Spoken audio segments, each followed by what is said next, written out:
Izraeli kishte ngritur një instalacion ushtarak klandestin brenda Irakut përpara fillimit të luftës kundër Iranit, sipas një raporti të Wall Street Journal, i cili citoi zyrtar amerikan dhe burimet të njohura me operacionin.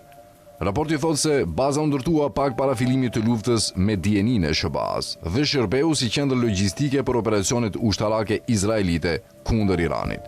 Sipas gazetës, ekipe kërkim shpëtimi ishin pozicionuar aty në rast se pilotët izraelit rrëzoheshin, ndërsa dhe forcat speciale izraelite operonin nga ky objekt.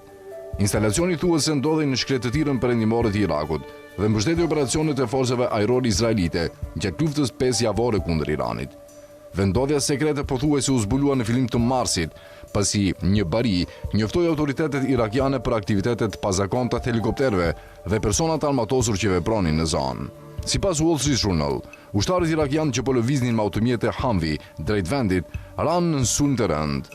Duket se kishte një forcë të caktuar në terren para sulmit, e mbështetur nga ajri, duke operuar përtej kapaciteteve të njësive tona, deklaroi për media shtetërore irakiane zëvendës komandanti i komandës operacioneve të përbashkëta të Irakut, general lejtenant Qais al-Mohammedawi.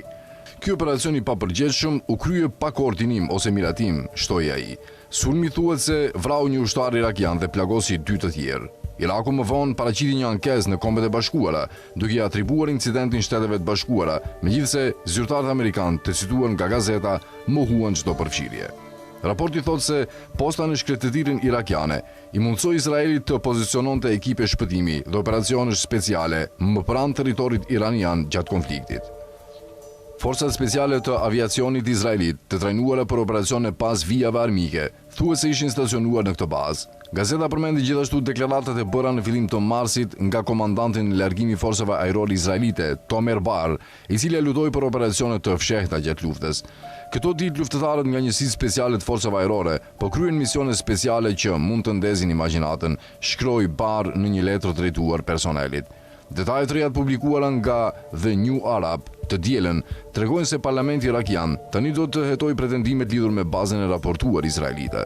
Sipas një zyrtari parlamentar irakian të cituar nga Mediumi, deputetët do të thërrasin ministrin e mbrojtjes datë të brendshëm së bashku me komandant të lartë në terren për të diskutuar incidentin. Parlamenti do të thërras ministrat e mbrojtjes dhe të brendshëm, si dhe drejtuesit e sigurisë të lidhur me situatën në terren për diskutuar çështjen, tha zyrtari.